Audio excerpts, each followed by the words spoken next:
Alors bonjour à toutes et ceux et tous, à toutes celles et tous ceux qui viennent de nous rejoindre.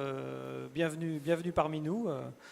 On a désormais à peu près, on a DL1, DL2, DL3, DM1, DM2, voilà, quasiment toute l'université est là.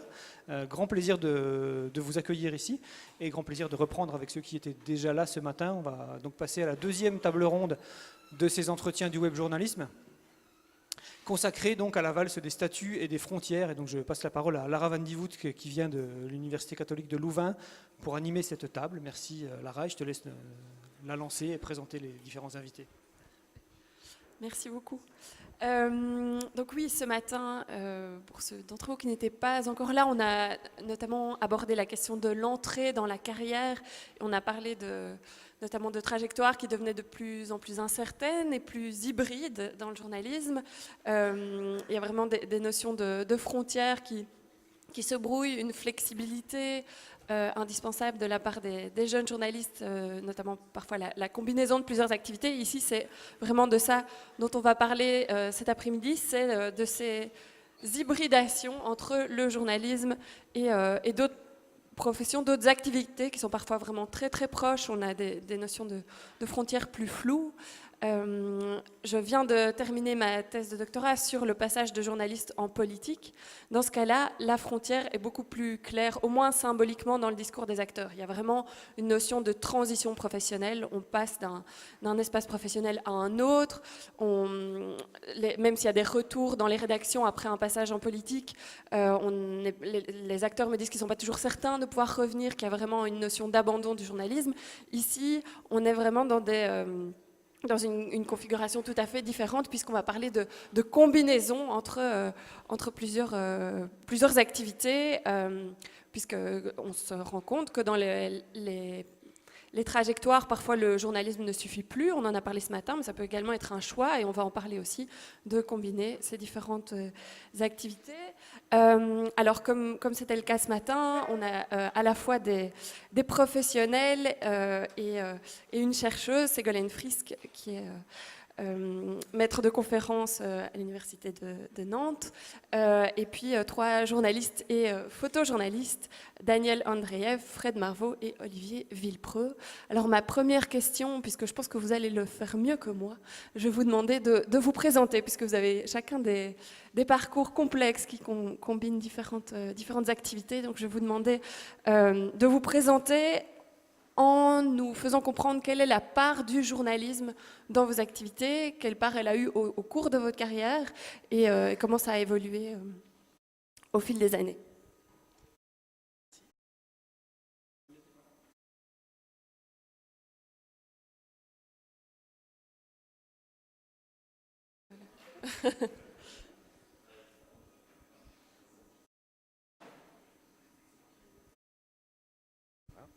Bonjour.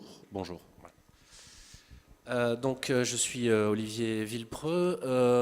J'ai toujours souhaité, depuis l'adolescence, gagner ma vie en écrivant, parce que je trouvais que c'était, ma foi, une chose très agréable de vivre de sa plume.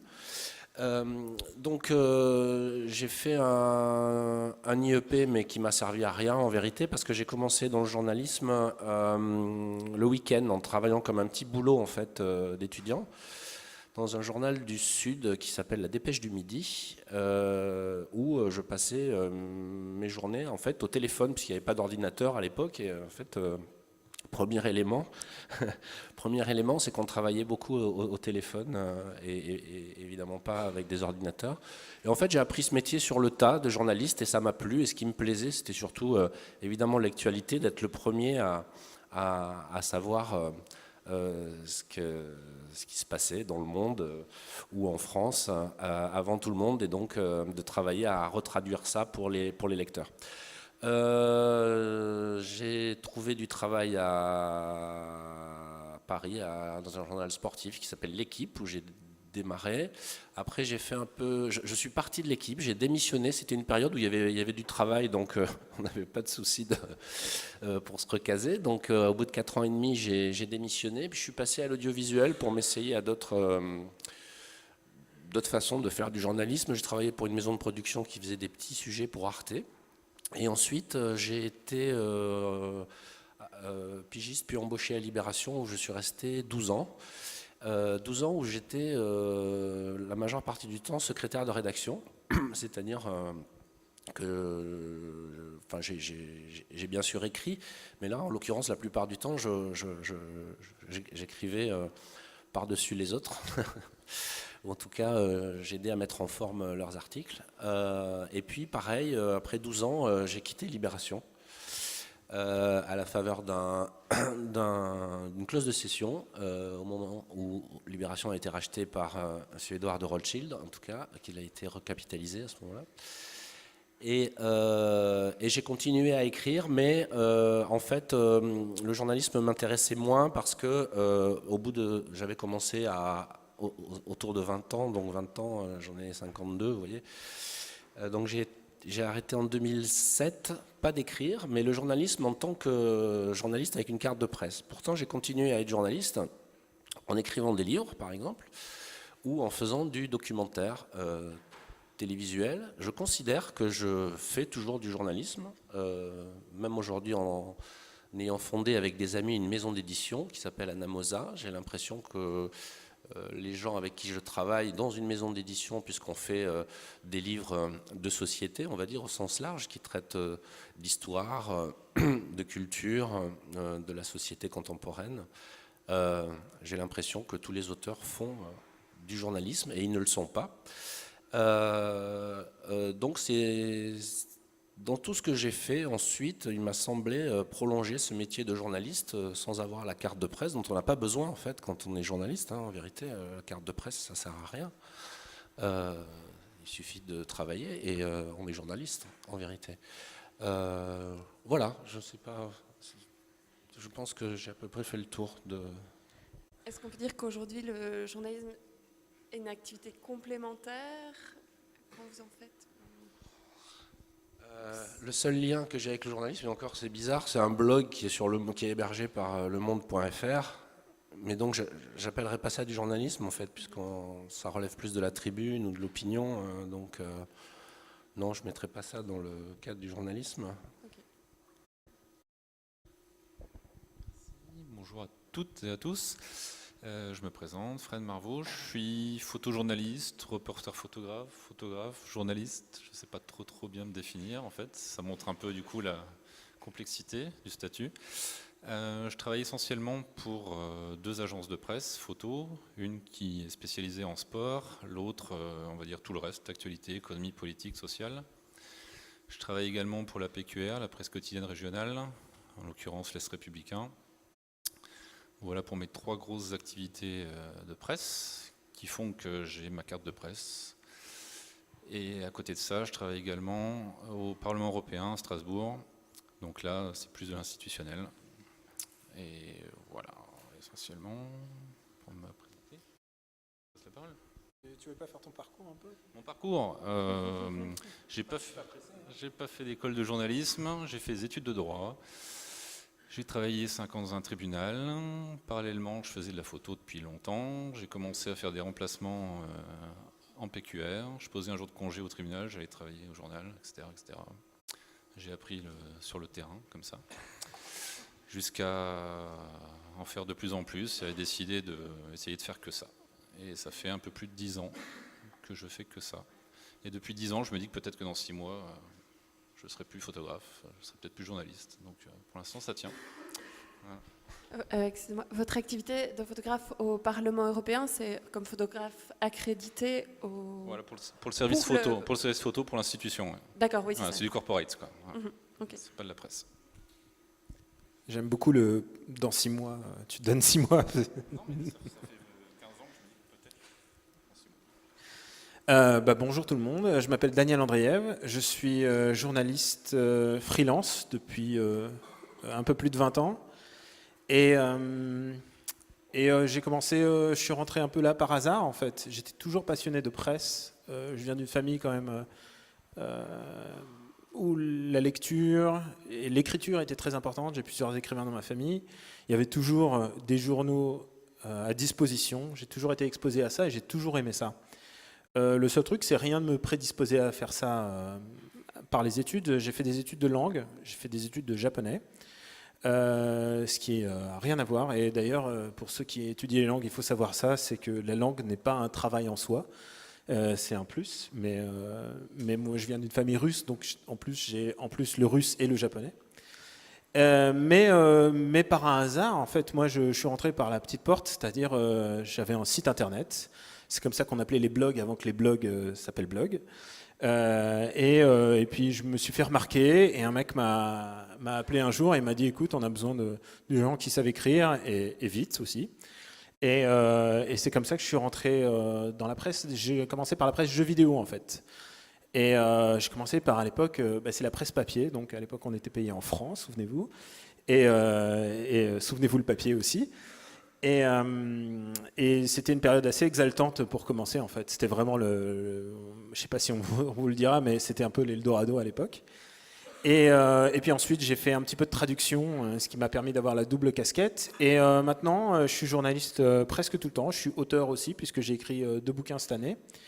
Et puisque c'est la thématique du jour, c'est la valse des statues et des frontières.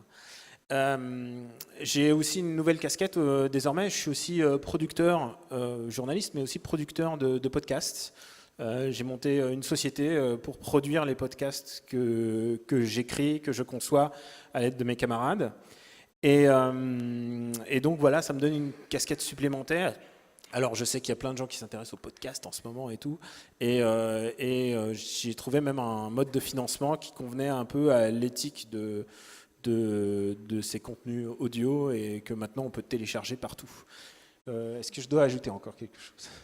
Il me semble que c'est un mode de financement participatif. Ouais. Peut-être en dire quelque chose. Donc pour les podcasts, j'ai plusieurs podcasts, j'en ai 4. L'un s'appelle After Eight, l'autre Super Ciné Battle. Un qui a une thématique pop culturelle assez marquée, l'autre qui parle de cinéma. On a passé par un recours, ce qu'on appelle le Patreon. Patreon, peut-être qu'il y en a qui savent. Il y a Kickstarter, et je vois qu'il y a certains qui opinent, donc vous êtes au taquet. C'est un système de paiement participatif où le produit reste le même, c'est-à-dire les gens peuvent télécharger, ça reste quand même gratuit, mais par contre, c'est à la donation libre. Et c'est un système d'abonnement, donc c'est vraiment les gens qui sont motivés par le projet qui donnent, parce que c'est quand même un abonnement. C'est un abonnement qui peut commencer à partir de $1 par mois, oui on parle en dollars, et jusqu'à une certaine somme.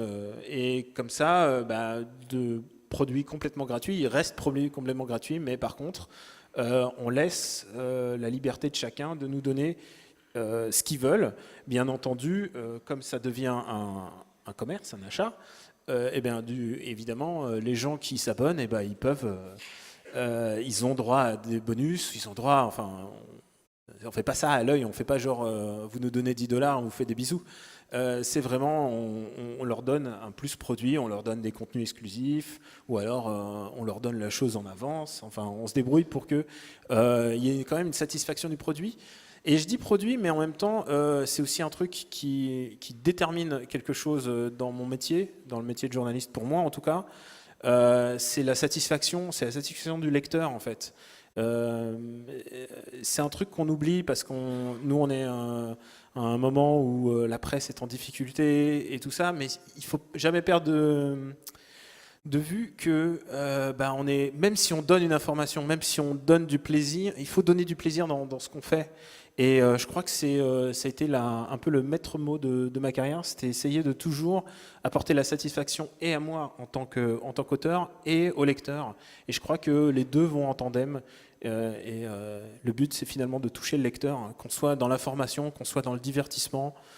C'est toujours un peu mon credo. Voilà. Est-ce que ce mode de financement permet vraiment de financer le projet Alors, c'est tout récent. Et en plus, maintenant, je découvre la joie d'être un chef d'entreprise, puisque les courbes d'abonnement, ça fluctue. Il y a des mois où ça va mieux. Tu sens qu'il y a les mois où il y a les impôts et ça baisse. Et tu sens que j'anticipe Noël. Je sens que les cadeaux de Noël vont passer. Je ne sais pas qu'est-ce qui va se passer après. Pour l'instant, je ne me rémunère pas dessus. Ça finance une entreprise. Moi, j'ai plus mis de l'argent de ma poche pour que ça fonctionne. Après, on verra si j'arrive à me rémunérer. En tout cas, ça finance en tout cas, ça finance en tout cas ma volonté d'être très sélectif en termes d'écrit, c'est-à-dire je peux au moins maintenant refuser les autres travaux de presse. Et là, je me rends compte que j'ai pas du tout mentionné les autres journaux dans lesquels je travaille. Je suis désolé. Je travaille au Monde dans la section Pixel, qui est consacrée aux jeux vidéo. Je travaille à Gamecult, qui est un site de jeux vidéo aussi. Je présente un podcast qui s'appelle MDR, qui est consacré aux comédies françaises. Je sais que ça fait pas beaucoup rire, mais je peux vous dire que c'est très très dur de se les enfariner toutes. Et j'écris de temps en temps à Slate, toujours sur les comédies françaises, puisque c'est une autre de mes spécialités. Plutôt, je devrais dire du masochisme parfois, parce que parfois ce n'est vraiment pas drôle, et je les regarde toutes, sans aucune exception. Voilà. Ça amorce ma question suivante sur la part du journalisme dans vos revenus, finalement, que vous voudriez peut-être voir diminuer au profit d'autres activités. Pour moi Dans votre cas, oui. Écoute, c'est vraiment en wait and see, comme on dit. C'est-à-dire, je vais attendre de voir ce qui va se passer.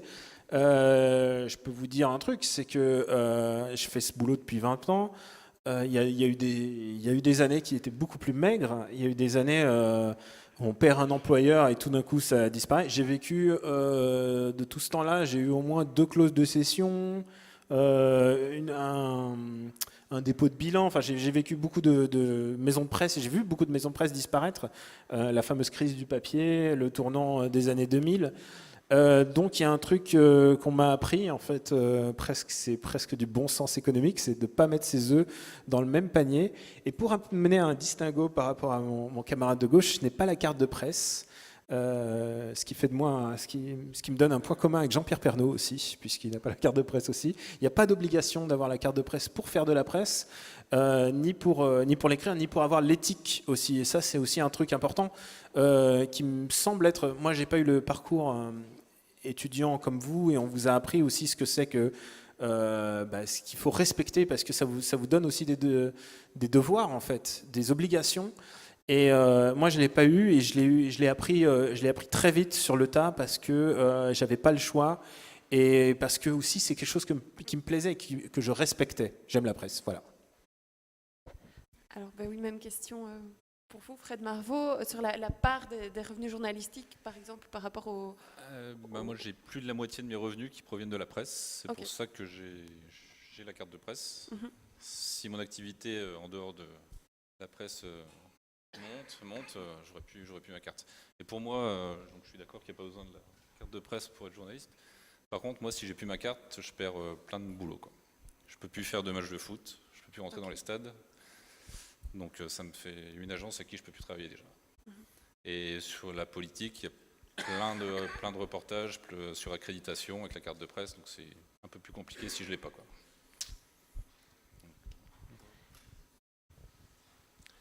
Donc la part du journalisme, moi, elle est vraiment... Ça m'arrive d'écrire encore quelques articles dans la presse, mais très rarement, donc ça doit être vraiment ridicule sur une année.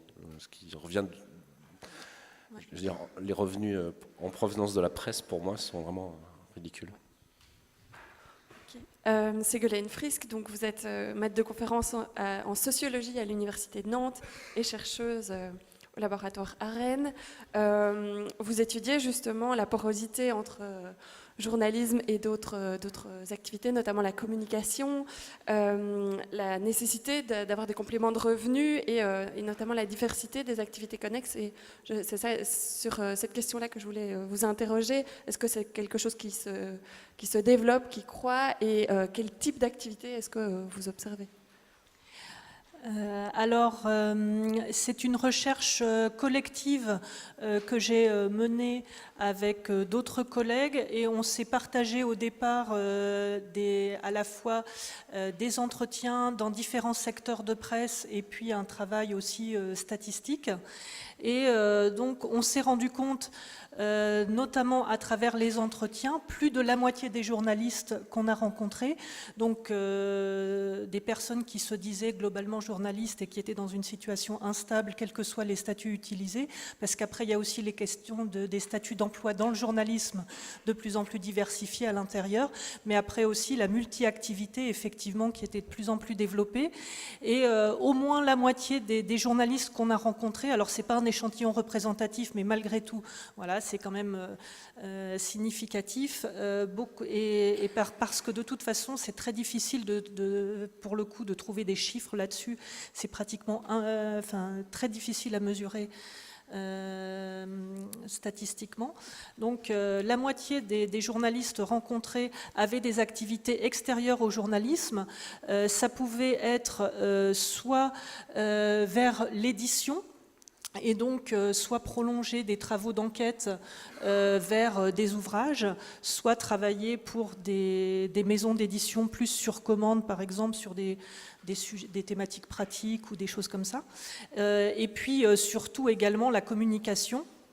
Donc le travail pour travail rédactionnel souvent, pour différents supports. Et c'est vrai que ce dont on s'est rendu compte, ou support organisationnel et non pas support de presse, mais c'est vrai qu'il y a vraiment ce brouillage qui est de plus en plus fort, à la fois dans les activités, dans les contenus, et dans les supports de publication.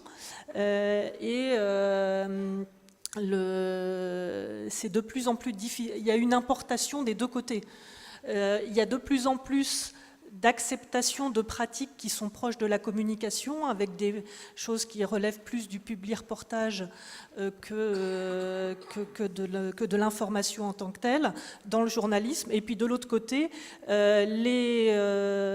en communication, dans les différents domaines, on utilise de plus en plus des techniques journalistiques.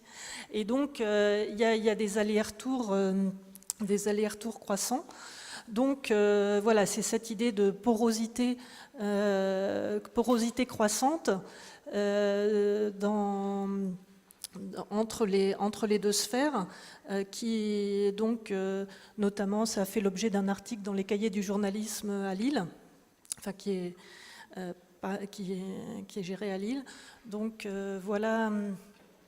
Après, ce qui est compliqué, c'est que voilà, c'est difficile de tenir en même temps l'idée que le journalisme est une construction, que l'idée d'objectivité même, en même temps elle est apprise dans les écoles de journalisme, et la démarche journalistique en tant que telle, on ne veut pas la mythifier, et en tant que sociologue, on essaye un peu de déconstruire ça, mais en même temps, on voit bien que c'est quand même... donc, il n'y a pas une nature spécifique du journalisme qui serait par essence différente de la communication. Il y a des pratiques rédactionnelles, il y a des métiers qui se construisent et qui se transforment dans le temps. Pour autant, je pense que c'était vraiment un garde-fou important, cette distinction entre journalisme et communication. Et donc, moi, je ne veux pas jeter le bébé avec l'eau du bain. Je trouve qu'il y a quand même des différences de fond dans les... Voilà, même s'il y a des dérives, et même si le journalisme n'a jamais répondu complètement à ces idéaux, mais malgré tout, le fait d'avoir un idéal de distinction entre journalisme et communication, pour moi, c'était quand même fondateur dans le travail de distanciation critique vis-à-vis des sources, et donc de construction d'un discours propre, d'un discours d'information. Voilà, l'emprise croissante de la communication me semble quand même un vrai problème, à la fois dans le système économique d'ensemble de la presse et des médias, et dans les pratiques journalistiques. Est-ce que vous distinguez justement vos activités professionnelles entre journalisme et ce qui peut relever davantage de la communication et du corporate? Est-ce que ça, au niveau de votre identité, est-ce que vous vous sentez davantage journaliste? Est-ce que c'est autre chose? Quelle est la manière dont vous vous définissez aujourd'hui? Je trouve intéressant ce que vous avez dit sur cette idée de communication journalisme. Quand j'ai fait de la communication, c'était alimentaire, par exemple. Donc, on m'a demandé plusieurs fois d'écrire dans des revues professionnelles, des choses comme ça. Donc là, je mets en fait au service de mon employeur en fait une technique en fait d'écriture et une méthode de travail que j'applique à quelque chose qui n'est pas du tout objectif pour le coup. Donc là, il faut mettre de côté surtout son indépendance, c'est-à-dire que là, en fait, on fait un travail de commande. Et je fais bien la distinction avec le journalisme, qui est pour moi l'expression d'une liberté totale. C'est-à-dire que le journaliste est vraiment doit, par essence, être le centre, j'allais dire, de son article, et pas l'inverse. Je pense que c'est pas du tout le travail de journaliste n'est pas du tout objectif. Il n'a pas spécialement à l'être. Je pense que quand on écrit ou quand on réalise un film, par exemple, on a toujours envie de faire passer un message. Comme l'a très bien dit mon camarade, il faut faire passer aussi son plaisir à travailler. Et le journalisme, pour moi, c'est vraiment l'inverse de la communication. Le problème du journalisme aujourd'hui, c'est qu'il est confronté à la communication. Et que donc, il doit traiter la communication qui lui arrive comme une information. Et alors là, c'est le brouillage total, oui, effectivement. Là on est dans le brouillard. Moi, dans ma pratique, j'ai pas trop de différence. Je travaille de la même façon, en fait. Je travaille pour une institution ou mon travail de journaliste. Je fais mes photos de la même manière, en fait. Sauf que je sais qu'elles ne seront pas utilisées, par contre, mes photos. Quand je fais une photo au Parlement, si j'y vais pour une agence de presse, pendant la session parlementaire, si je travaille pour le Parlement, je ferai les mêmes images. Si je travaille pour l'agence, je sais que les photos, elles seront dans la base de données, susceptibles d'être reprises dans un magazine, un journal. Je sais que, par contre, si je fais la même photo au Parlement, elle ne sera pas retenue, elle ne sera pas sur le site, elle ne sera pas utilisée. Mais je la fais quand même. Voilà. Parce qu'elle ne sera pas lissée, elle ne sera pas comme ils voudront, l'image qu'ils voudront donner de trucs. Mais je la fais quand même. Je l'ai fait, et puis après, ils l'utilisent pas, mais je la fais quand même. C'est vrai qu'en ce moment, surtout en ce moment, il y a vraiment un vrai souci, je ne sais pas si on peut pas appeler ça un souci, mais il y a un déplacement de notre vision de ce travail, puisque maintenant on est confronté à la communication en permanence. Pour ma part, et je peux parler que pour moi, moi c'est très clair, j'applique la déontologie journalistique à tous mes travaux en fait, même quand j'écris un bouquin, j'ai écrit 2 bouquins cette année, j'ai 2 bouquins publiés cette année, mais même quand je produis un podcast, je m'intéresse aussi à la vision journalistique, c'est-à-dire c'est aussi une manière de traiter l'information, c'est une manière de présenter, de donner envie au lecteur d'abord de le faire, c'est aussi une... Il y a un vrai souci par rapport à la communication, mais aussi par rapport à la marchandisation aussi de la presse. Je ne sais pas si vous avez vu ce que Nora avait fait en toute première session à 10h, mais elle en avait pointé quelques-uns du doigt. Il est inévitable qu'à un moment dans votre vie, si vous êtes effectivement journaliste, on va vous proposer de faire des OPSP, comme ils disent chez les youtubeurs, ou alors... on va vous proposer de faire de la publi-information, c'est de la connerie, ça veut juste dire publicité. On m'en propose assez régulièrement et en général je les ai conduits, mais en fait même j'essaye de voir combien ils vont me proposer et ensuite de les conduire après pour savoir que finalement ça vaut pas le coup de mettre le doigt là-dedans pour perdre justement la déontologie. Et je te rejoins complètement d'ailleurs sur ce que tu disais. En fait, il y a tout un rapport à l'objectivité. On nous met l'objectivité en pleine face. C'est ce qu'on vous dit aussi, ce qu'on vous apprend. Mais ce qu'un rédac chef va prendre quand il a affaire à un pigiste, quand il a affaire à un freelance, c'est il veut un ton, il veut une écriture, il veut une vision, et c'est ça qu'il faut.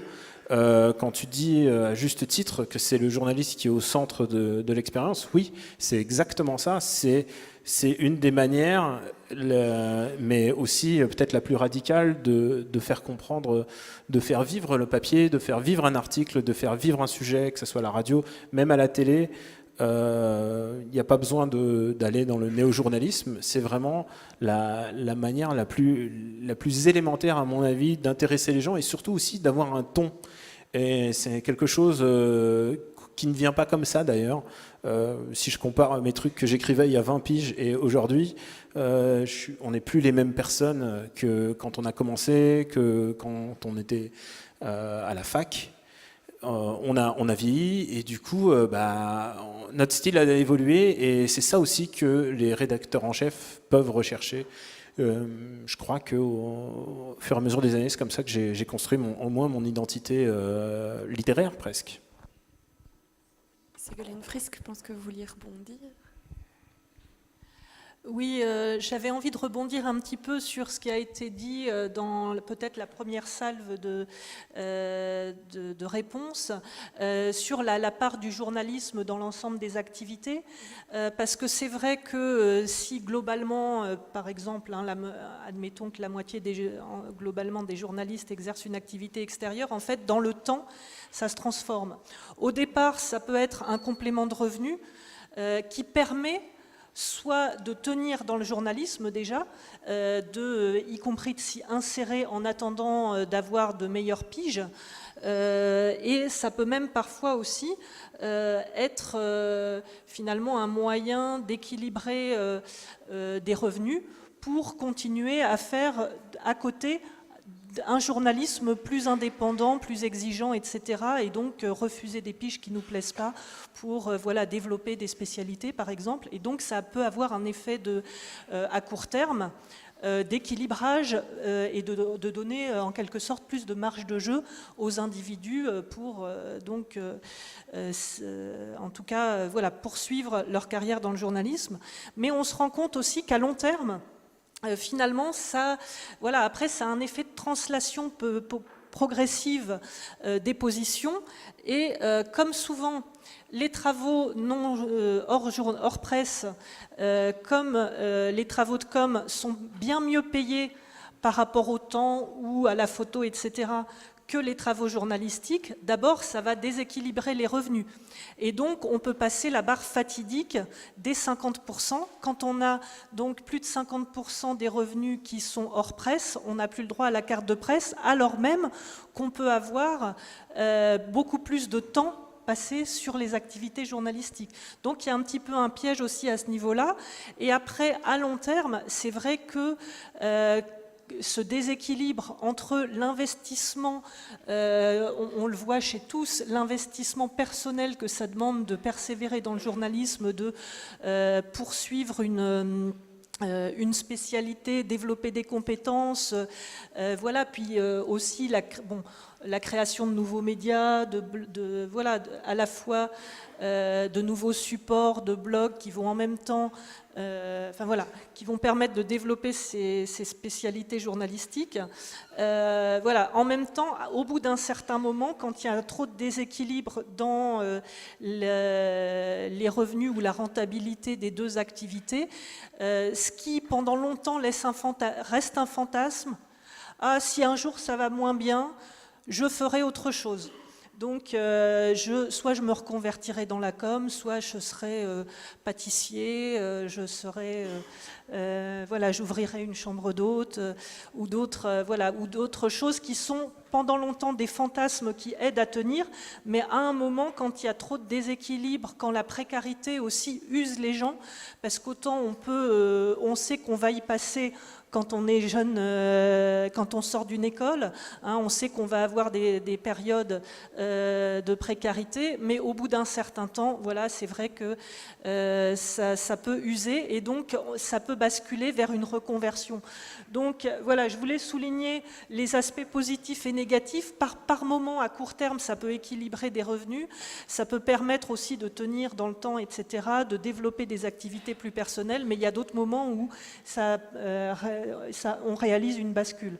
Et peut-être là-dessus, c'est un peu un point d'interrogation, mais je pense qu'il y a aussi des écarts genrés et sur les sorties de la profession par le haut, les sorties par le bas, un peu les sorties par l'échec ou par une reconversion plus rentable de ces compétences journalistiques qu'on va mettre au service du corporate. Et je pense que les carrières féminines et masculines ne sont pas tout à fait égales sur ce plan-là. Donc ça peut être une reconversion subie ou choisie, c'est ça? Globalement, oui. Après, il y a un contexte qui s'impose aux gens. On l'a vu ce matin, un subi choisi, c'est très compliqué à à déterminer. Il y a de toute façon la pression économique dans le milieu, les contraintes sont tellement fortes que dire choisis, c'est difficile, mais en tout cas, moi, c'est pour ça que je dis plutôt par le haut, par le bas, voilà, avec un rapport peut-être différent à la précarité dans les deux cas. Justement, comment est-ce que vous vous positionnez par rapport à ça? Dans mon cas, par exemple, voilà, j'ai une carrière à l'université et en marge de mon doctorat, j'ai été journaliste freelance. Alors en Belgique, on a le droit d'être ce que vous appelez auto-entrepreneur en tant que journaliste et donc de combiner des revenus de cette manière-là en tant qu'indépendante avec des factures et c'est soutenu par l'Académie des journalistes professionnels. Donc le contexte est encore différent. Mais par exemple, dans mon cas, c'était vraiment un choix que le journalisme ne soit qu'une petite part de mes activités. Comment est-ce que vous vous positionnez par rapport à ça? Est-ce que ça a évolué justement cette perception dans votre cas?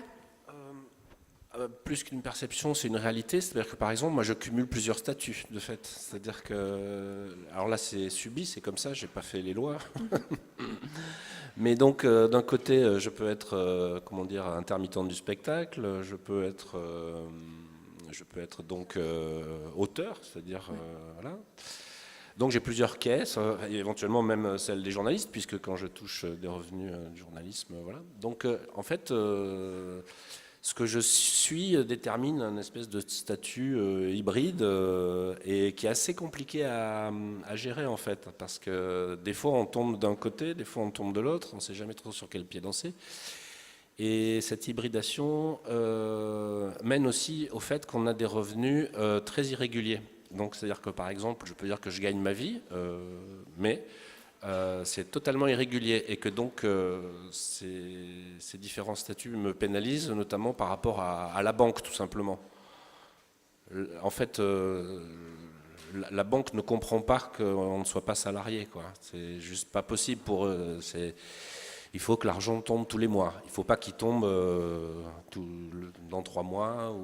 Or, à la fin de l'année, ça fait quand même un salaire décent, mais la banque refuse absolument que vous ne soyez pas salarié. Et en plus, ils ne comprennent pas du tout ce que vous faites, quoi. Parce qu'un jour, vous allez toucher, je ne sais pas, 300 €, puis après 10 000 balles, et ils disent, mais qu'est-ce que c'est que ce truc, quoi. Voilà. Ben moi, c'est la même chose. Hein. Il y a pas de... je cumule plusieurs statuts, de salarié pour les agences, une micro-entreprise pour le corporate, et puis on jongle comme ça. Il y a des mois avec très peu de revenus, puis des mois avec beaucoup. Des photos payées 1 an et demi après publication. Voilà, c'est très compliqué, quoi. Donc, même si à la fin de l'année, voilà, on vit décemment, mais avec une précarité malgré tout, puisque, comme je disais, dans 6 mois, c'est que si les 2 agences avec qui je travaille dans 6 mois elles ferment, ce qui n'est pas impossible, bon ben voilà, d'un seul coup, il n'y a plus rien, quoi. Si on parle en termes de statut, j'en cumule plusieurs aussi. Je suis salarié. À chaque fois que je fais un travail de presse, il est systématiquement salarié et c'est bien c'est indispensable. Si un jour vous êtes confronté à ça, il faut, alors peut-être que ça changera d'ici quelques années, mais en tout cas, il faut demander à être salarié. Et j'ai eu juste de ma vie, hein, et c'était il y a 2 ans, une agence de presse qui m'a dit il faut être auto-entrepreneur. Elle a été mentionnée d'ailleurs dans l'exposé de Nora. C'est ceux qui payent le moins et dont le nom commence par con et finit par Bini. C'était les seuls qui m'ont dit ouais, on vous paye en auto-entrepreneur. J'ai fait ah non, ça va pas, c'est comme ça. J'ai eu gain de cause. Il faut pas transiger avec ça, quoi qu'il arrive. Après, il y a les droits d'auteur, et il faut savoir que les droits d'auteur, ça vous octroie moins de... Il y a les cotisations, c'est moins avantageux pour vous, en fait. C'est pour ça qu'il faut toujours réclamer un salaire.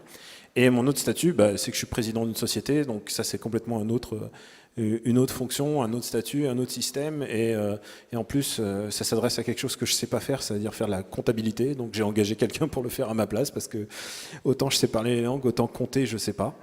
Et je voulais juste rebondir sur ce que vous disiez tout à l'heure. C'est vrai que On parlait des changements de ce statut fluctuant et du fait que un journaliste, il peut arrêter d'être journaliste du jour au lendemain. En fait, il suffit d'arrêter d'écrire, on est de fait plus journaliste. C'est un statut en fait assez précaire, et à tel point précaire que j'ai des amis de même âge ou plus jeunes qui vraiment ils turbinent et ils essayent d'avoir un CDI et j'ai l'impression qu'il faut tuer quelqu'un pour avoir un CDI en ce moment à Paris. Et je vois littéralement toute une génération de gens qui arrivent maintenant, et c'est ce qu'on évoquait aussi en matinée, entre les impératifs. Nous, on est plus âgés, donc on a moins ces impératifs, on s'est peut-être plus installé dans la vie, mais quand on a un impératif de loyer, tout d'un coup commencer en salaire junior ou des choses comme ça, c'est vraiment plus compliqué. Et il y a toute une génération de jeunes que je vois qui sortent d'école du journalisme, qui sont jeunes, 27, 28, et qui lâchent l'affaire assez vite en fait. Je ne veux pas décourager personne, je vous promets. Mais vraiment, j'ai un pote à moi, il a répondu à une agence, une grosse agence, et il se demande s'il va pas le faire. Et du coup, à partir du moment où tu mets le pied dans l'étrier là-dedans, t'es plus un journaliste, parce que soit tu arrêtes d'être journaliste, soit tu rentres dans un autre organisme qui n'est pas du tout du journalisme.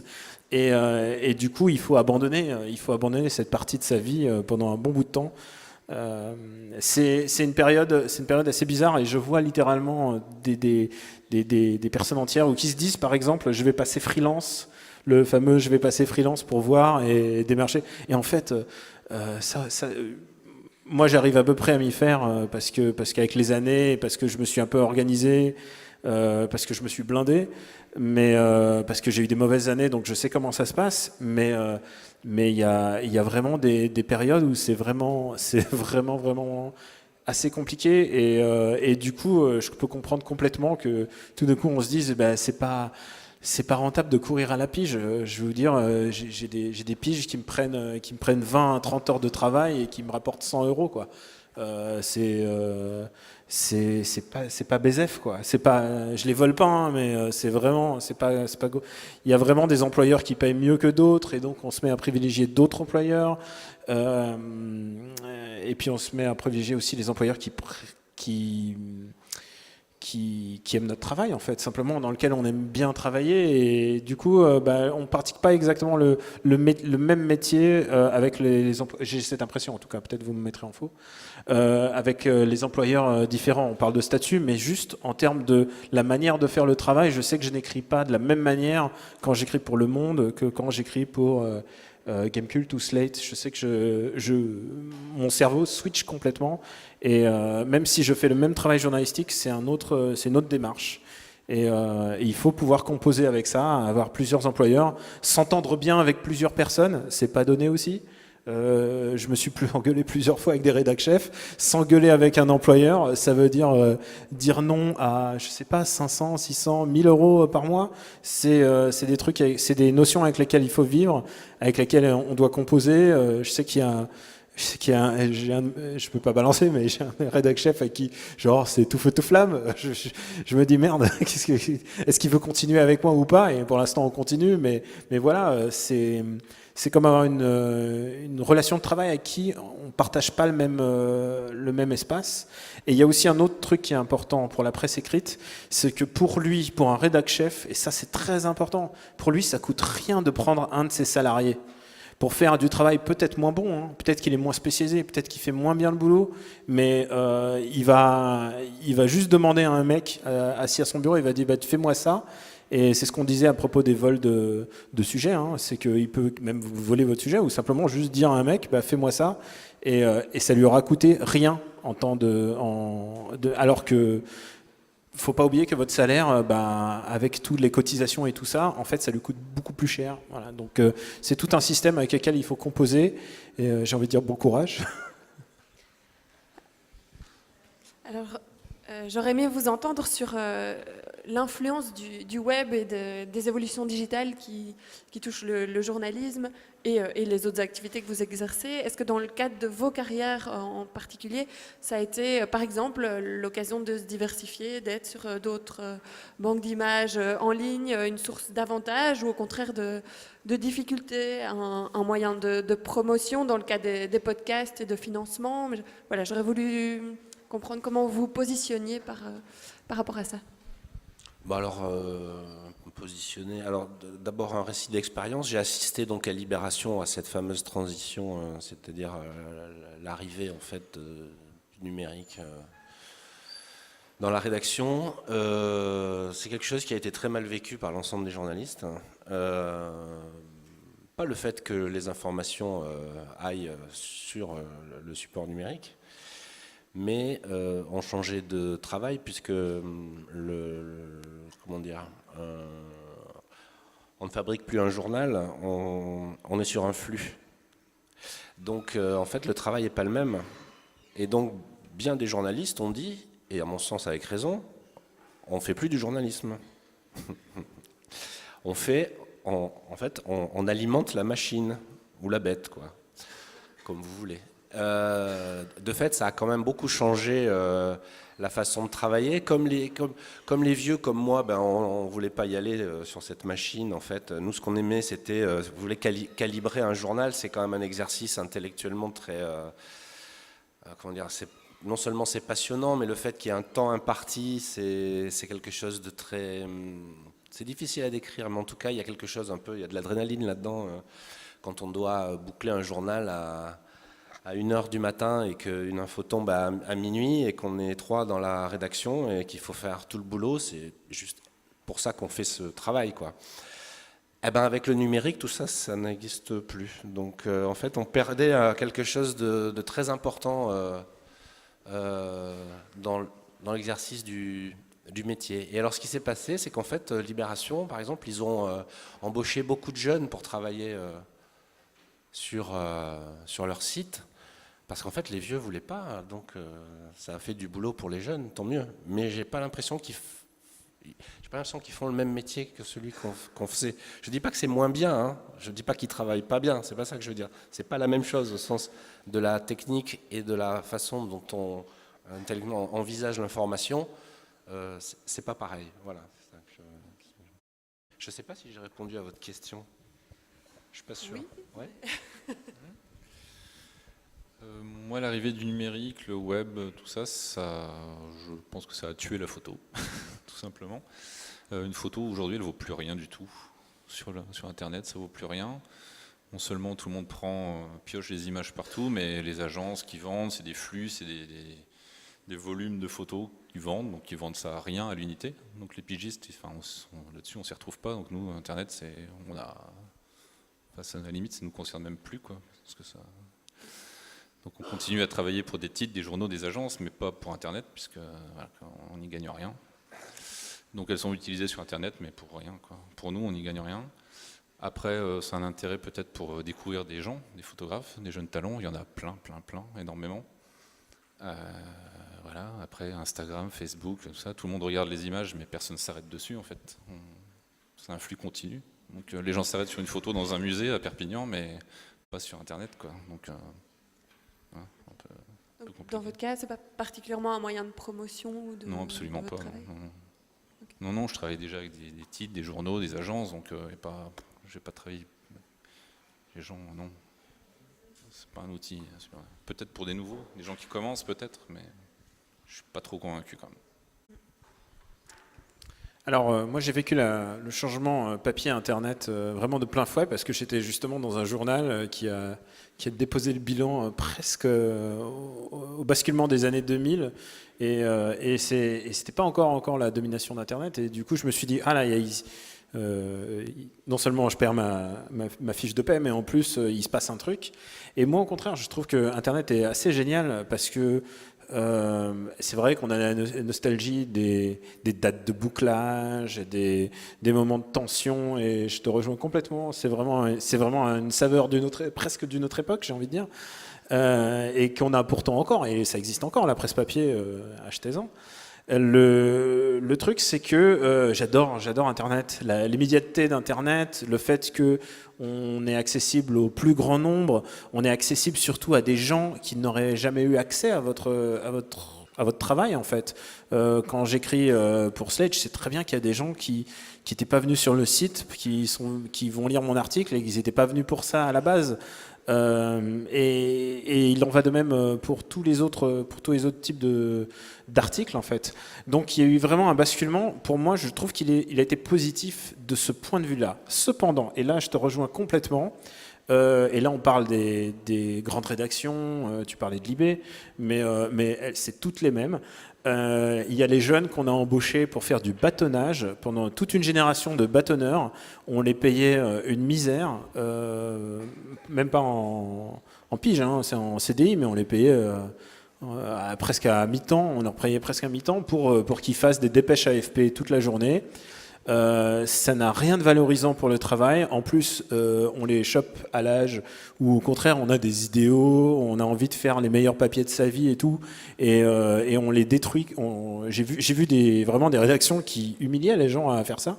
Heureusement, ça a une tendance à s'estomper pour une simple fait que les plus âgés, les vieux briscards qui voulaient pas faire de l'internet, ils partent à la retraite. Et ça, c'est quand même une chose positive, c'est que tous les vieux qui refusaient « Ah non, moi je veux pas faire de l'internet, c'est sale », ils dégagent. Et tant mieux pour la presse en fait. Alors c'est vrai que dans les gros noms de presse qu'on a mentionnés, et les autres d'ailleurs, il y a toujours les états généraux, des mecs qui sont payés des milliers à rester derrière un bureau, à donner des ordres, et toutes des dimensions de sous-chefs, parce que ça c'est le pire des choses dans les rédactions, parfois c'est les sous-chefs, c'est ceux qui doivent juste donner des ordres à d'autres gens et rendre des comptes à d'autres, et ils rêvent de faire du journalisme, mais ils n'ont plus l'occasion, alors ils vivent le journalisme à travers les petits journalistes qu'ils engagent, et ça peut être, alors parfois il peut en avoir des très bien, mais c'est souvent terrifiant comme système. Donc oui, il y a eu toute une phase de modification de la presse où tout d'un coup, il y a eu le clash des générations. Et on les voit dans la presse, c'est toujours les jeunes qui sont encore au web et les vieux qui sont encore aux positions clés. Et jamais ils écriront pour le web. Enfin, pour eux, c'est inimaginable. Mais comme je vous dis, ils sont en train de dégager petit à petit. Donc tant mieux.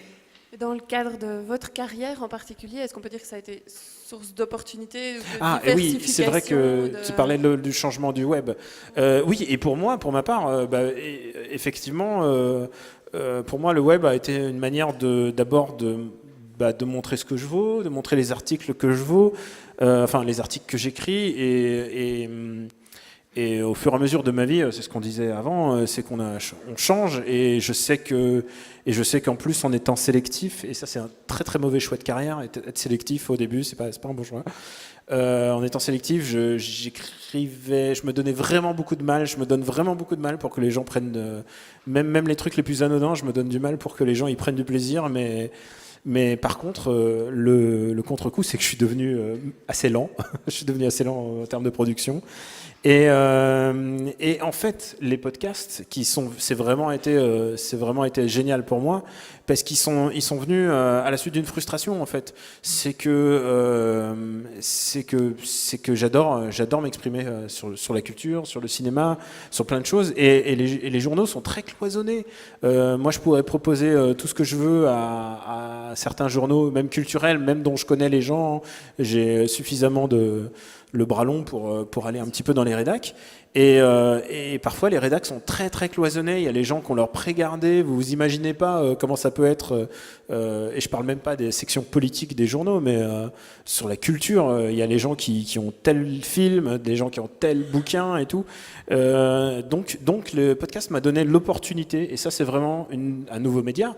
C'est une nouvelle manière de faire de la presse. On peut faire du loisir, on peut faire plein de choses, mais c'est une manière de communiquer, et je le conçois exactement comme la presse.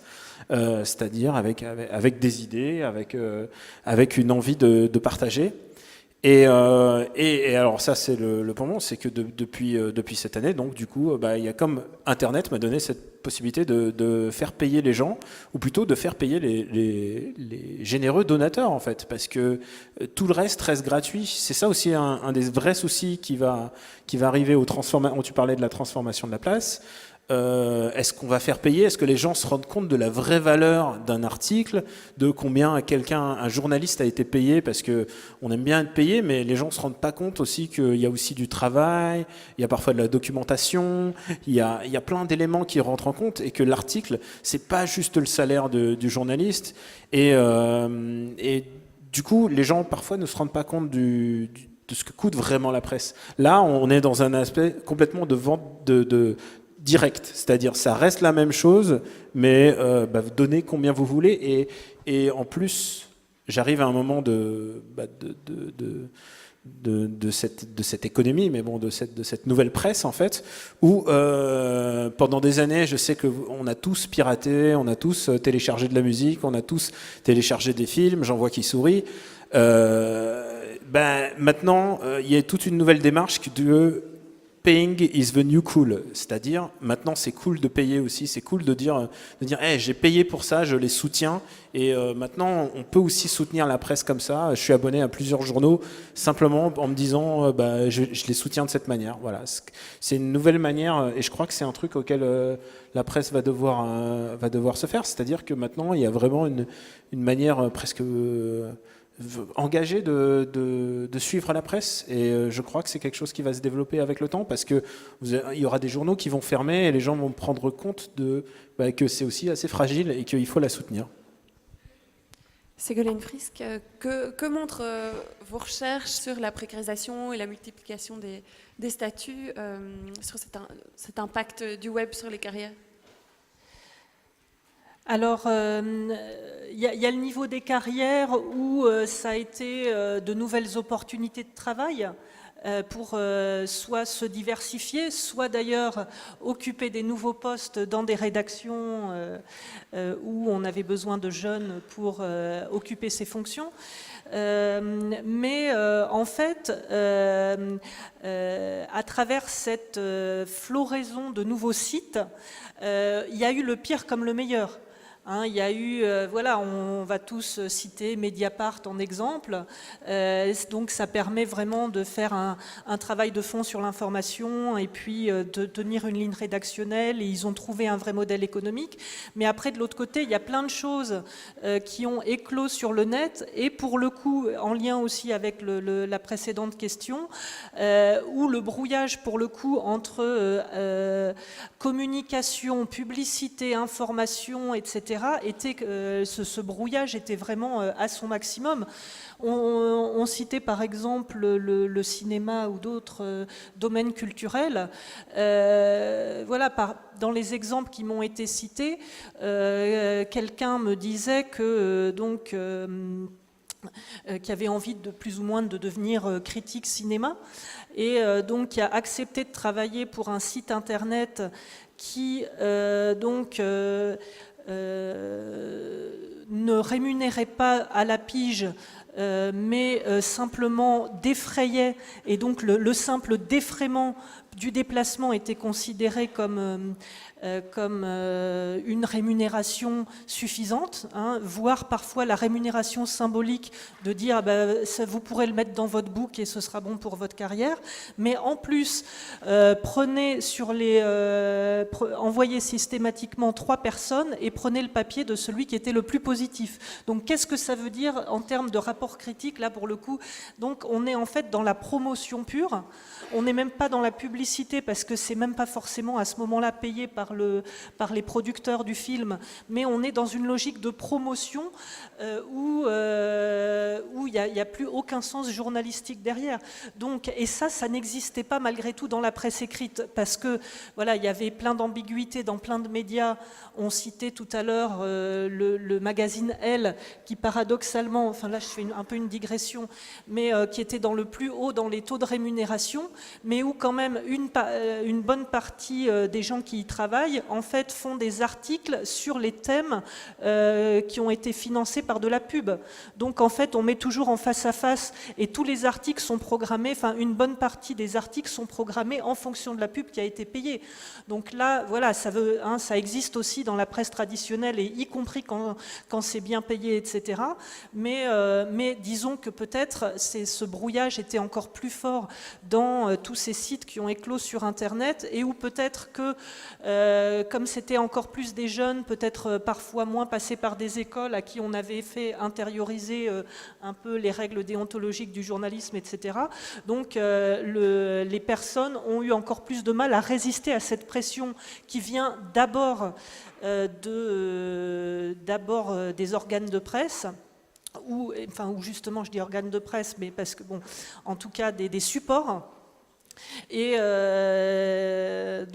voilà, parce qu'après, il ne faut pas se tromper non plus, les jeunes journalistes, a fortiori, et les journalistes en général, sont d'abord victimes de ce système. Certes, ils y participent, mais c'est par rapport à un système de contraintes qui leur est quand même imposé par les rédactions, par les supports. Mais voilà, le web, à mon avis, même s'il y a eu le meilleur qui a émergé dedans, il y a eu aussi, je pense, ce brouillage qui a été encore plus fort, des pratiques, des dérives encore plus fortes qu'ailleurs, que ce soit en termes de statut, en termes de paiement ou en termes de contenu. Et après, il y a aussi des évolutions, j'allais dire, une mise en forme idéologique. Peut-être idéologique, c'est un peu fort, une mise en forme professionnelle de tout ça qui a été importante. Et par exemple, aujourd'hui, parler de production de contenu, ça paraît naturel, tout le monde parle de production de contenu, mais c'est une manière en fait de mettre tout dans le même sac. Tu parlais tout à l'heure de flux, de participer à un flux, mais en fait c'est qu'on va mettre dans le même sac information, publicité, communication, etc., produire du contenu, on met tout ça sous la même enseigne et ça permet de banaliser ces brouillages. Donc voilà, il faut faire aussi attention aux mots qu'on utilise, et je pense que voilà, les mots du web, faut aussi garder un recul critique. Je pense qu'il va être temps de passer aux questions de la salle. Merci à tous les quatre.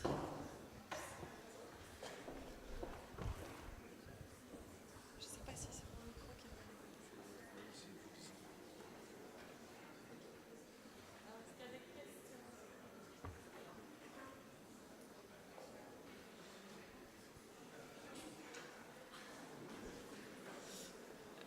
c'est bon? Il est allumé? Allô, allô?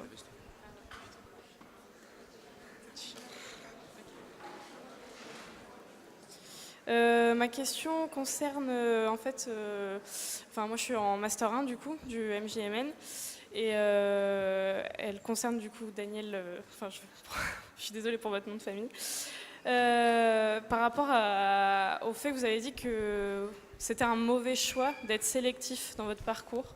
Qu'est-ce que vous entendez par sélectif ? Sélectif, c'est-à-dire par exemple, on t'appelle un jour et on te dit écoute, il me faut un article sur ça, et tu vois très bien que tu n'auras pas le temps de faire quelque chose de qualité, et le bon choix, ça serait de dire oui et de le faire quand même et de te dépatouiller pour faire quelque chose de suffisamment bien. Le mauvais choix, c'est de dire non, mais en fait non, c'est juste une histoire de qu'est-ce que tu peux sacrifier pour que le résultat soit bien. Et moi j'ai décidé justement de me donner le temps de faire les articles. Il y a des articles où je disais clairement j'ai pas le temps. Après c'est une histoire aussi de temps, combien de temps tu peux mettre pour un article. C'est juste une histoire de au bout d'un moment, si on te propose quelque chose, est-ce que tu dis ah la vache, j'ai quand même besoin de manger autre chose que des pâtes ce mois-ci. Je veux pas dramatiser, mais parfois il y a des moments où c'était ça. Tout va bien maintenant, hein, je vais rassurer les gens. Mais ouais, voilà, c'est vraiment à ce niveau-là de qu'est-ce que je fais pour essayer de remplir mon frigo, quoi. C'est vraiment ce niveau d'interrogation que tu dois te demander. Et parfois, je disais non, alors que je me disais merde, j'aurais vraiment dû, parce que tu vois que le mec derrière qui est passé, bah, il a fait, il a rien fait d'intéressant, quoi.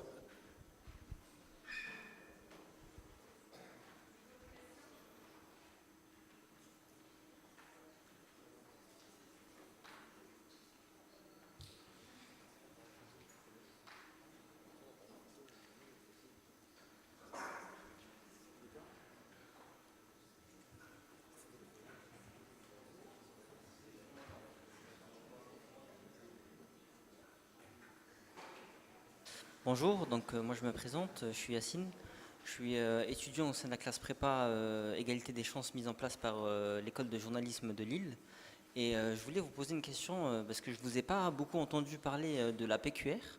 Et est-ce que ça ne serait pas justement une alternative pour justement ce type de journalisme? Parce qu'aujourd'hui, on voit très bien qu'elle est délaissée peut-être pour des bonnes raisons, mais aussi des mauvaises raisons. Vous avez parlé de Mediapart, il y a un autre journal en ligne qui est disponible, c'est Médiacité. Malheureusement, ils ne sont pas implantés partout.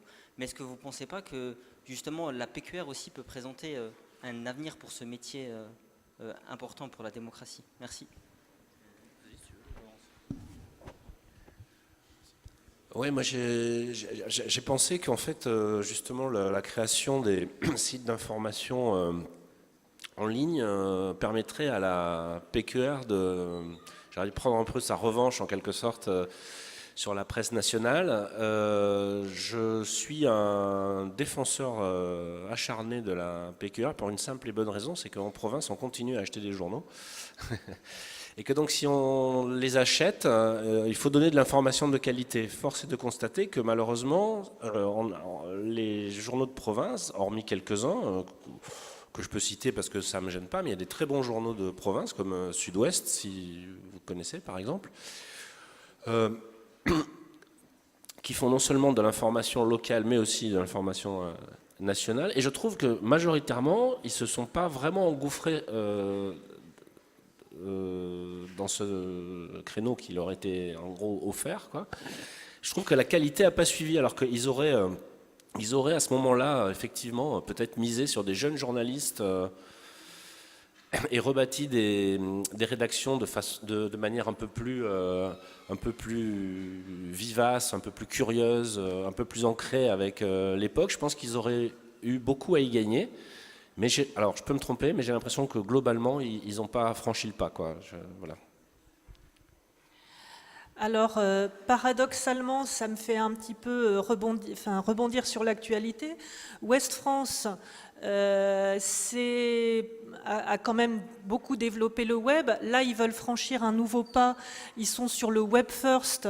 Et donc, voilà, mettre vraiment le paquet pour transformer les rédactions, mais derrière c'est quoi? 56 suppressions d'emplois, la mutualisation, la pseudo-mutualisation avec l'ancien, avec les journaux qui ont été rachetés auparavant et qui avaient gardé leur autonomie, donc Presse Océan, le Courrier de l'Ouest, le Maine Libre, et j'en oublie un, il me semble, mais bon. Donc voilà, le paradoxe, c'est qu'ici on dit qu'on va mettre le paquet sur le web et que c'est un prétexte aussi pour réduire les rédactions. Dans un contexte, dans un journal qui en même temps a moins perdu de lecteurs que d'autres, mais qui est quand même passé de 780 000 à 600, je sais plus, enfin bon, voilà, qui a commencé à baisser moins que les autres. Et en même temps, on sent, et c'est vrai qu'on sent un besoin de renouvellement. Il y avait un côté très institutionnel de la presse quotidienne régionale, dont ce journal-là. Mais je ne suis pas sûre que ce soit par le web qu'on change réellement le mode d'écriture, le rapport aux sources, et que voilà, une information plus vivante au niveau local. Et voilà, en tout cas, je trouve que ça pose plus de questions que ça n'en résout. Juste une chose, ce qui est dommage aussi, c'est que la presse régionale permet aux journalistes de se déplacer plus facilement. Ils font leur métier beaucoup plus facilement. Donc c'était l'avantage, je trouve, de la PQR, c'est qu'un jeune journaliste qui débute, il va immédiatement sur le terrain parce que ça pose beaucoup moins de problèmes que de l'envoyer à Londres ou je ne sais où d'ailleurs, enfin depuis Paris. Et ils n'ont pas profité de ça, alors que le nerf de la guerre, c'est quand même de sortir de la rédaction et d'aller voir dehors ce qui se passe, quoi. Moi, je peux parler un tout petit peu de la PQR que je connais. Donc ici, l'Est républicain, le Républicain Lorrain. Je peux en parler librement, même si c'est un de mes employeurs, hein, ils connaissent ma position. Non, je pense qu'ils se trompent complètement aujourd'hui. Ils essayent, voilà, digital first, mais aujourd'hui on nous demande en photo, par exemple, de faire des galeries photos sur tout et n'importe quoi, n'importe quel reportage que je fais dans la journée, quoi. Sauf que y a des reportages qui ne nécessitent pas une galerie photo, quoi, qui intéresseront personne, quoi. Enfin, je suis désolé, quoi. Donc ce qu'ils veulent, c'est du flux, du contenu, beaucoup, vite, tout de suite. Et je vois pas l'intérêt. Il y a déjà des réseaux sociaux pour ça, des gens qui font leurs photos avec leur téléphone. Et voilà, ça sert à rien de courir après ça. Je pense qu'on peut amener autre chose, de la qualité, tout simplement, en fait. Peut-être. C'est possible de répondre, s'il vous plaît? Je suis désolé, mais je suis un petit peu saisi par ce que j'entends là. Parce que ce que vous dites sur l'évolution du web, sur le rôle du web dans la presse régionale, ça me paraît assez c'est-à-dire c'est pas vrai. Il y a effectivement beaucoup de choses qui se font en presse régionale. Ces jours-ci, par exemple, dans le cadre du Télégramme, il y a plusieurs quotidiens régionaux qui se réunissent avec des journalistes qui veulent travailler sur la data et sur la visualisation de data. Bon, c'est une expérience, c'est un travail d'innovation, de création autour de la data qui est largement l'équivalent de ce qu'on va trouver aujourd'hui dans la presse nationale. Vous regrettiez qu'on n'ait plus les heures de bouclage ou que l'on n'ait plus effectivement la même place pour la photo. Mais c'est d'autres formes de journalisme qui se développent. Et je suis désolé, mais le web aujourd'hui, c'est pas simplement les desks de flux. C'était il y a 10 ans, quand on a commencé ici le web journal, les entretiens du web journalisme, c'est vrai, on était les forçats du web, etc. Aujourd'hui, il y a quand même sur le web énormément de production, qui est de la production originale, de la production y compris sur du long. Moi, je constate que toute une série d'étudiants qui quittent aujourd'hui les écoles de journalisme, c'est pour créer des sites web et pour y créer des sites avec de l'information de qualité, de l'information à valeur ajoutée. Alors c'est vrai que ce n'est pas la même information que celle qu'on avait sur l'imprimé, mais vous ne pouvez plus réduire aujourd'hui le web uniquement à des desks et à une espèce de, je dirais, de sous-journalisme qui n'aurait pas d'intérêt. C'est vrai que le desk, ça reste une réalité et c'est compliqué, mais justement, il me semble qu'on est à un moment tout à fait intéressant parce que on sait que les grands flux ne sont plus très rémunérateurs, donc il n'y a que quelques rédactions qui vont continuer effectivement à en faire en pointe. Vous prenez le cas de Libération. Libération a annoncé cette année qu'il renonçait justement à courir après ces gros sites d'audience parce qu'effectivement, c'est pas à leur portée. Mais qu'est-ce qu'on fait à ce moment-là? Et bien justement, on se tourne vers des types de contenus à valeur ajoutée. Et même si c'est sur du web, eh bien c'est de l'enquête, ça peut être du travail, c'est du reportage, ça peut être de la mise en scène tout à fait originale. Et moi, je ne comprends pas que vous puissiez, en plus ici, faire une présentation du web qui soit à ce point déqualifiée et qui donne aussi peu de perspectives aux étudiants qui sont là. Oui, je voulais réagir également par rapport à ça, avant de vous laisser la parole, notamment par rapport à la PQR, puisque je fais partie d'un projet de recherche à l'Académie du journalisme et des médias, Université catholique de Louvain, et ici en collaboration avec le CREM, sur justement la manière dont le web peut renouveler le lien avec le public dans le cadre de la presse locale. Et je voulais donner des éléments et ça vient compléter ce que vous disiez aussi. On se rend compte dans les premiers entretiens qu'on a fait que justement le web, les réseaux sociaux et le fait d'avoir un lien différent avec le public permet de renouveler les interactions, les sujets couverts, la manière de promouvoir ces sujets auprès du public, mais également d'avoir un retour. Et donc c'est quelque chose qu'on va continuer à étudier, mais les premiers résultats vont dans ce sens-là, du web comme opportunité de retisser un lien avec son lecteur. Et puis, je voulais également parler du journalisme mobile en lien avec ce que vous disiez aussi, qui est source, de nouveau dans la presse locale en particulier, permet à certaines rédactions vraiment, avec des équipements beaucoup moins lourds, d'aller sur le terrain, d'avoir une autre manière d'exercer le journalisme encore plus proche de certains lieux. Et voilà, donc je vais dans le sens de ce que Jean-Marie Charon vient d'exprimer, mais j'aurais voulu vous entendre aussi sur le sujet, du coup. Je ne sais pas qui veut commencer. Cher monsieur, je ne sais pas si vous m'avez compris tout à l'heure, enfin, ce que je disais, c'est que ce n'était pas le même métier, en fait. C'est-à-dire, on fait toujours du journalisme sur le web, et bien sûr qu'on peut créer des contenus originaux, faire du journalisme, mais ce que je disais, c'était une mécanique intellectuelle qui était différente, en fait. C'est tout ce que je disais.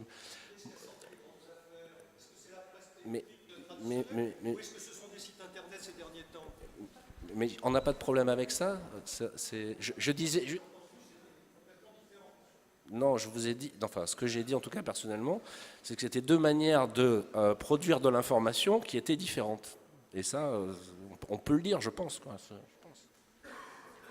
Et également, j'ai bien dit en réponse à votre question que voilà, il y avait le pire comme le meilleur, et c'est un peu ça le paradoxe, et que c'est pour ça que c'est difficile aussi effectivement de donner une vision globale, c'est que ça a permis plein d'initiatives, que ce soit dans la création de nouveaux supports, de nouveaux... De presse, de nouveaux titres, mais aussi la diversification, que ce soit depuis les blogs, après la presse alternative de manière plus générale, etc. Donc c'est vrai qu'il y a plein de productions que ça a permis de faire éclore, et puis après d'autres choses qui ont dégradé le métier, et je pense qu'il faut tenir les deux. Les deux font partie de cette réalité. Bonjour, je m'appelle Maxime. Je voulais juste réagir un petit coup sur la réflexion qui avait été faite sur la PQR et les photos, parce que j'ai la chance d'être correspondant local à briller en photographie. Et je trouve ça assez dommage de partir du principe qu'une galerie, justement, devrait être faite sur un sujet qui le mérite. Je trouve que la force aujourd'hui de la PQR, c'est de mettre en exergue, de valoriser justement des sujets qui ne sont pas valorisés autrement. Et on peut faire une très belle galerie, et c'est notamment la force de la photographie et d'un photographe, c'est d'arriver à sublimer un sujet qui, à la base, ne serait pas forcément propre à être mis en valeur, et d'arriver quand même à le faire. Et je trouve que c'est toujours une frange, notamment une chose qui est dénigrée, que je vois dénigrer au quotidien dans la PQR, comme s'il y avait des bons et des mauvais sujets. Et je trouve que justement, c'est ce que j'ai compris à travers votre discours, et je trouvais ça dommage, et j'espère justement que ce n'est pas le cas. Et autant, je trouve qu'on a cette chance justement aujourd'hui de pouvoir traiter de la même manière, grâce aux nouvelles technologies, des sujets d'importance, et qui pourraient paraître l'être moins, et leur donner la même qualité de rendu technique. Et je trouve que c'était important, et j'espère qu'en tout cas ce n'était pas le propos, parce que ça m'a un peu fait réagir, on va dire. Merci. Non, ce n'était pas mon propos. Ce que j'avais dit tout à l'heure, c'est que peu importe déjà l'employeur que j'ai, je travaille de la même façon. Donc que je travaille pour la PQR, que je travaille pour une agence de presse nationale voire internationale, je travaille de la même façon.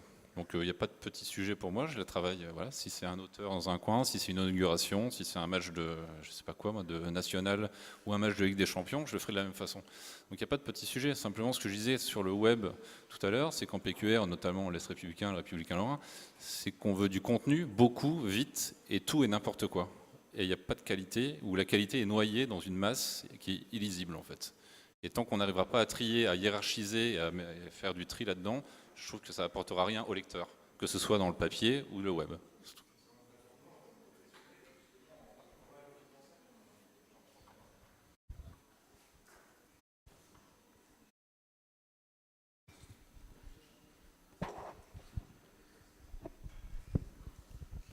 Ça, pour le coup, je pense que c'est plus un problème, non pas de support ou d'internet ou de numérisation, c'est vraiment un problème de personnel, de formation du personnel à tous les échelons.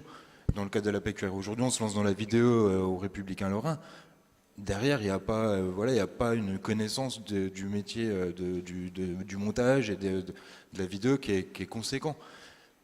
Après, c'est pas le médium. Le médium, il est super. La vérité, c'est aussi la formation, c'est aussi la professionnalisation et le fait d'y garder. Au Replan, on supprime les photographes qui sont en plus, je trouve, très mal mis en avant justement dans les pure players et tout ça, qui sont toujours un peu le parent pauvre des médias depuis un petit moment, et c'est encore pire par Internet, comme ça avait été évoqué. Mais voilà, il faut vraiment se battre et vraiment pas, je trouve, se tromper de propos et au contraire encourager les galeries, encourager le fait qu'elles soient mises en avant pour montrer que c'est quelque chose qui fonctionne et qui donne envie au lectorat de cliquer, qui donne envie au lectorat de... Après, quant à la rapidité, elle peut, voilà, on peut gagner en efficacité avec les nouvelles technologies et en rapidité. Voilà. Je suis d'accord là-dessus, moi, sauf que moi, en tant que lecteur, je vais pas sur le site à cliquer sur toutes les galeries, qui est noyé dans l'info, et enfin, j'y retrouve rien du tout, quoi. Enfin, donc du coup, j'y vais pas, quoi. Moi, en tant que lecteur, en tout cas, quoi. Il faut changer les Après, outils. c'est les choix éditoriaux, c'est les moyens qu'on se donne. C'est comme on disait tout à l'heure, on met le paquet sur le digital first, on supprime des emplois. Donc là, en vidéo, tu as des gens qui savent pas faire de vidéo. Enfin, donc, c'est les moyens qu'on se donne, quoi. Après, l'outil, il est génial, ça, je suis convaincu, quoi. Ok, merci.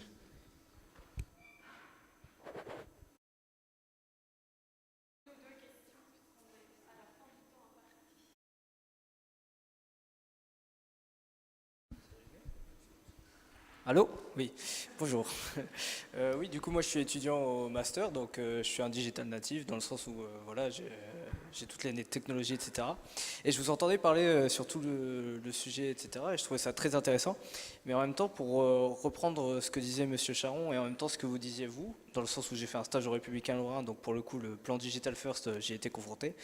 J'avais plutôt une question d'ordre ouverte, c'est-à-dire qu'on parle beaucoup de médias innovants, de processus innovants sur le web, avec des formats innovants, etc., avec une manière de raconter l'information différente, mais au final, on n'entend pas beaucoup parler de fond, au final, on entend beaucoup parler de forme, mais très peu de fond, et est-ce qu'au final, la véritable révolution que doit avoir la PQR pour continuer à exister, ce ne serait pas plus une révolution de fond dans le sens où laisser plus de temps pour donner de l'information de qualité et utiliser des médias innovants et des formes, des formes de raconter les histoires innovantes quand le fond le nécessite, plutôt que de faire des choses gadgets qui ont l'air très très bien sur le papier et très web et très innovants, mais en même temps qui prennent un peu au final le lecteur pour un imbécile dans le sens où on lui dit regardez le format est innovant, le machin est innovant, mais au final il n'y a pas de fond.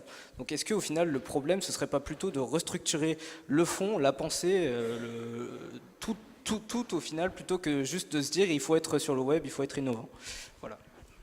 Ben, moi, je suis convaincu. Hein, si j'ai parlé de qualité tout à l'heure, c'était ça, quoi. En faire moins, mais mieux, quoi. Donc, quand tu as un papier, un journal, tu as 4 pages, on te fait un temps fort sur je ne sais quel truc, un sujet que le web l'a déjà donné dans l'après-midi.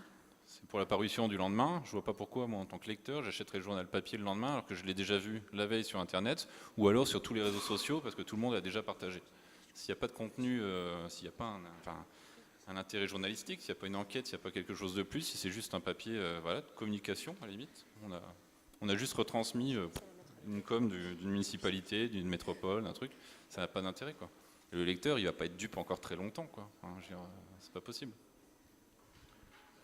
Non, très rapidement, c'était aussi pour vous dire que sur ces sujets de fond, évidemment que ce serait la priorité d'examiner ça. Le problème, c'est que la presse, depuis, je vais dire peut-être des bêtises, mais depuis en tout cas une quinzaine d'années, en fait, n'est plus aux mains de journalistes. Donc voilà la raison pour laquelle il n'y a pas de fond, en fait. Avant, les journaux étaient tenus par des journalistes. Je ne veux pas faire le vieux con, là, hein, c'est pas ça. C'est juste que c'est vrai, quoi.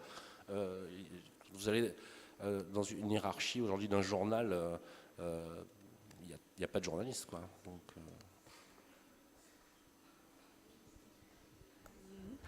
Ben, je renvoie aussi à ce que Jean-Marie Charon vient d'expliquer, notamment en termes de nouvelles opportunités de faire du data journalisme, etc. Il y a énormément d'exemples qui combinent évidemment du fond et des formats innovants, et c'est évidemment l'objectif. On va prendre une toute dernière question. Oui, la question que je me posais, c'est qu'en fait, on est là pour parler de précarité, d'instabilité, on parle de la VAS, des statuts et des frontières.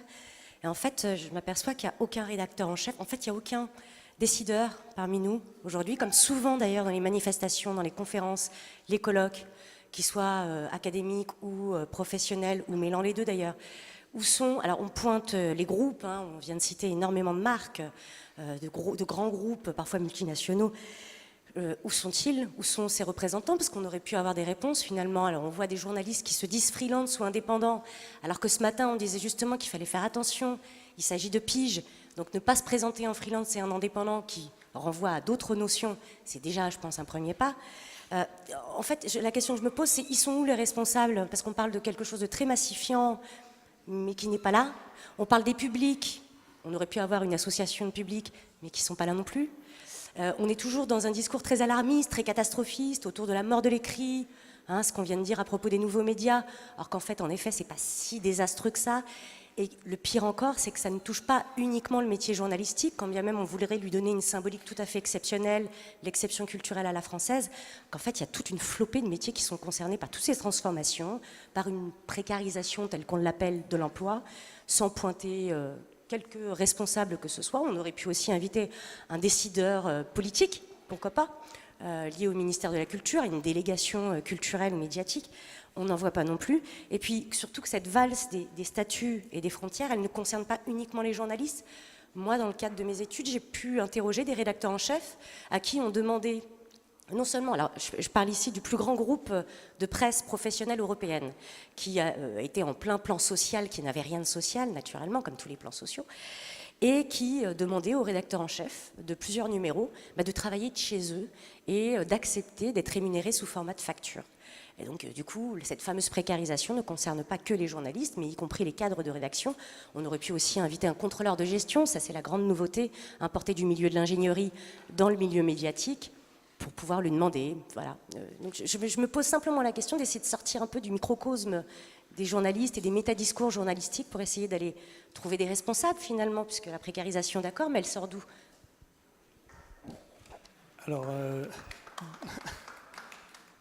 Alors si comme dirait l'autre, si tu veux un responsable, Faiza, tu peux venir me chercher, c'est moi.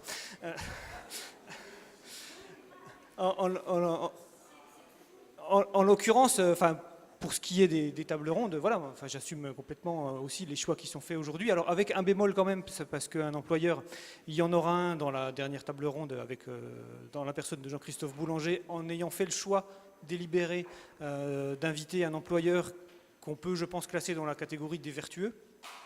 La question d'aujourd'hui étant de s'intéresser d'abord et avant tout aux conditions de travail des journalistes jeunes, entrés dans la carrière, ensuite, etc. Donc, effectivement, de se focaliser sur la parole des journalistes avec quelque chose qui ouvrait un petit peu plus par rapport à ce qu'on a l'habitude de faire, c'est-à-dire qu'on était moins web dans nos focus cette année qu'on a pu l'être les années précédentes. Parce que je pense que c'était, et je pense que je peux dire nous aussi pour mes collègues, important, urgent d'une certaine manière, de parler d'instabilité et de précarité et du point de vue des journalistes, maintenant. Alors évidemment, tous les gens que tu as cités, toutes les catégories auraient eu aussi leur place. Alors ils ne sont pas invités à toutes les tables rondes. Ils auraient pu venir, mais on sait bien que ce genre d'événement-là n'attire pas particulièrement les patrons de presse, même s'ils peuvent éventuellement en avoir connaissance via les réseaux sociaux sur lesquels ils sont aussi. Mais voilà, pour ce qui est de la programmation, la volonté, elle est vraiment de se placer du point de vue des journalistes cette fois-ci, et des chercheurs et chercheuses, non, des chercheuses, puisqu'il y a comme une majorité de chercheuses aujourd'hui, qui se sont intéressées aussi à cela. Voilà. La reconversion, elle ne concerne pas uniquement les journalistes, en fait. Moi, la majorité des rédacteurs en chef que j'ai rencontrés il y a 5-6 ans ne sont plus rédacteurs en chef et ne sont même plus dans le milieu journalistique. Donc finalement, vous savez, le topo des carrières que l'on a fait tout à l'heure avec une sortie précoce du métier, il est aussi valable pour les cadres de rédaction, en fait. Donc, ce ne sont pas que des bourreaux. Je me fais un peu l'avocat du diable, mais c'est aussi pour ne pas avoir uniquement un unique point de vue. Voilà, c'est pas aussi simple.